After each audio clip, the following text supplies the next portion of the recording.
भारत के मुसलमान भाई बहनों को भी ये समझना होगा कि कौन से राजनीतिक दल उन्हें भड़का करके उनका फायदा लेने के लिए उनको बर्बाद कर रहे हैं।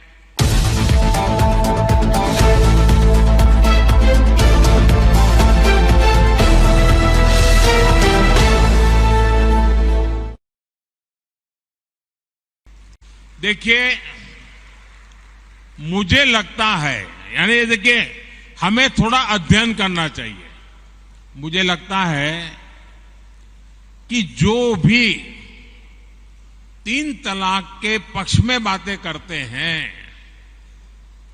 3 तलाक की वकालत करते हैं, ये वोट बैंक भूखे लोग मुस्लिम बेटियों के साथ बहुत बड़ा अन्याय कर रहे हैं।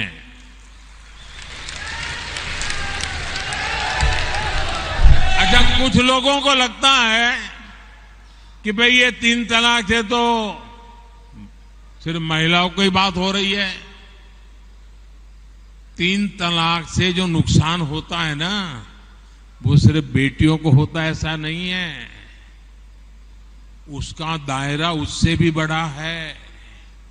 आप सोचिए, बहुत ही अरमानों के साथ बेटी को शादी कर करके ससुराल भेजा हो और 8-10 साल के बाद 3 तलाक कह करके उसको कोई निकाल दे, तो उस माँ बाप का क्या होगा जिसके घर में बेटी वापिस आती है? उस भाई का क्या होगा? वो भाई, पिता, सब उस बेटी की चिंता में इतने दुखी हो जाते हैं। इसलिए 3 तलाक से सिर्फ बेटियों को ही अन्याय होता है इतना नहीं, पूरे परिवार तबाह हो जाते हैं। माता, पिता, भाई सब दुखी हो जाते हैं। और देखिए, दुनिया के अनेक मुस्लिम बाहुल्य देश, इसका इस्लाम से संबंध होता तो दुनिया का कोई मुस्लिम देश 3 तलाक खत्म नहीं करता। मुस्लिम बाहुल्य देश जहां पूरी तरह इस्लाम राज्य है, वहां भी 3 तलाक बंद कर दिया है। मैं परसों इजिप्ट में था, मिस्र में था। मिस्र में, इजिप्ट में 90% से ज्यादा सुन्नी मुसलमान समाज है। और इजिप्ट में आज से 80-90 साल पहले 3 तलाक की प्रथा को समाप्त कर दिया। हमसे 90 साल पहले।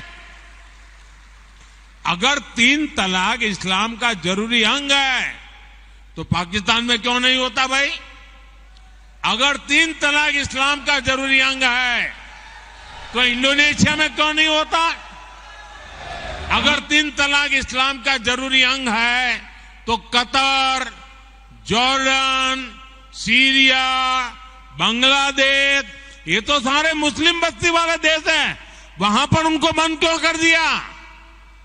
मैं समझता हूं कि मुसलमान बेटियों पर 3 तलाक का फंदा लटका कर कुछ लोग उन पर हमेशा अत्याचार करने की खुली छूट चाहते हैं।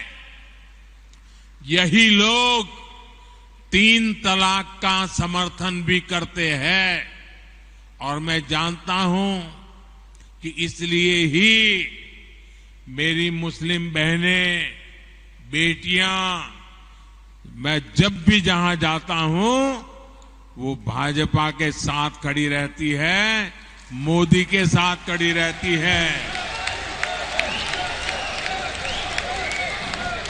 साथियों, भारत के मुसलमान भाई बहनों को भी ये समझना होगा कि कौन से राजनीतिक दल उन्हें भड़का करके उनका फायदा लेने के लिए उनको बर्बाद कर रहे हैं। आजकल हम देख रहे हैं कि यूनिफॉर्म सिविल कोड के नाम पर ऐसे लोगों को भड़काने का काम हो रहा है। आप मुझे बताइए, एक घर में परिवार के एक सदस्य के लिए एक कानून हो, परिवार के दूसरे सदस्य के लिए दूसरा कानून हो, तो क्या वो घर चल पाएगा क्या? कभी भी चल पाएगा क्या?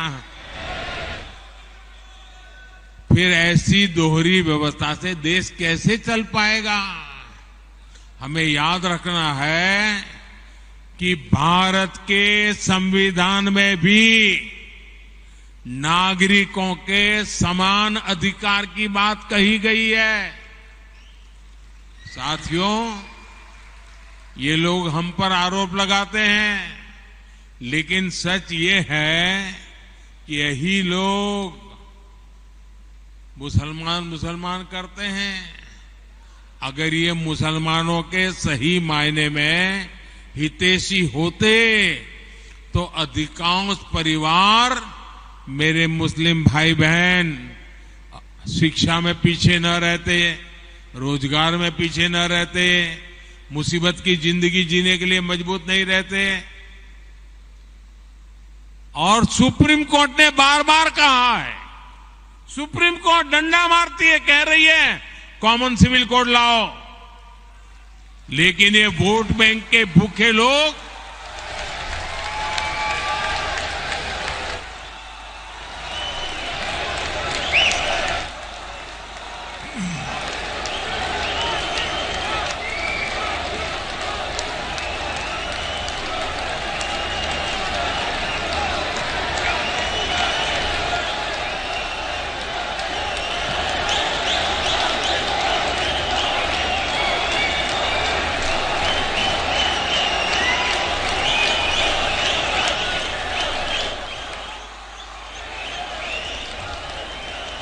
अच्छा, मैं आपको एक और बात बताना चाहता हूं।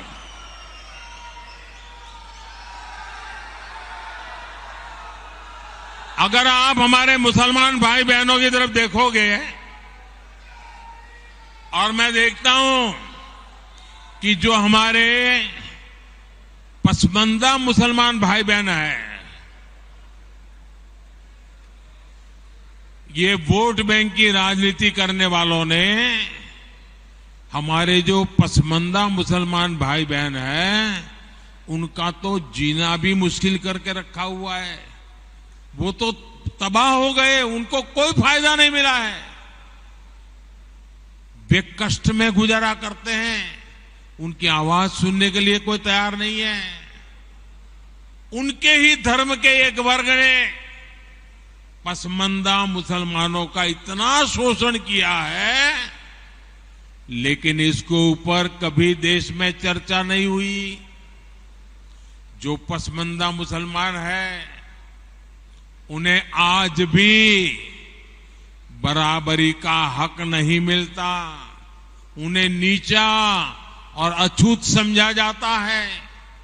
इसी समाज में, मैं मुसलमान समाज की बात कर रहा हूं, मुसलमान भाइयों में जो हमारे पसमानदा भाई बहन हैं, जो पिछड़े हुए हैं, मैं उनकी बात करता हूं।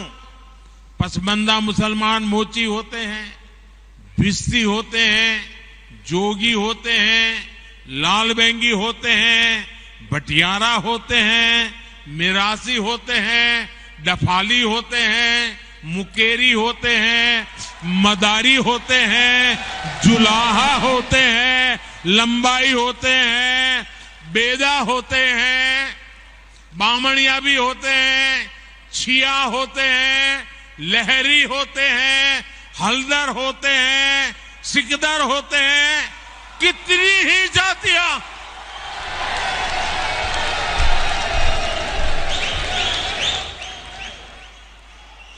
ये सब इतने पिछड़े रहे हैं, इनके साथ इतना भेदभाव हुआ है। भाइयों बहनों, इस भेदभाव का नुकसान उनकी कई पीढ़ियों को भुगतना पड़ा, लेकिन भाजपा देश के हर नागरिक के लिए सबका साथ सबका विकास की भावना से काम कर रही है। आयुष्मान भारत योजना ने उन्हें भी स्वास्थ्य सुविधा का हक दिया है। पीएम आवास योजना के तहत उन्हें भी अपना पक्का घर मिल रहा है। बीजेपी के कार्यकर्ता जब इन तथ्यों और तर्कों के साथ मुसलमान भाई बहनों के पास जाएंगे तो उन्हें ज्यादा बेहतर तरीके से समझाएंगे और उनका भ्रम भी दूर होगा। और इसलिए आपने जो सवाल मुझे बहन जी पूछा है, बड़े विश्वास के साथ जाइए और उनके सुख दुख दूर करने में, उनकी कठिनाइयों को दूर करने में एक कार्यकर्ता के नाते समानता का भाव से आप प्रयास कीजिए। जरूर वो आपकी बात मानेंगे, समझेंगे भी। आइए अगला सवाल।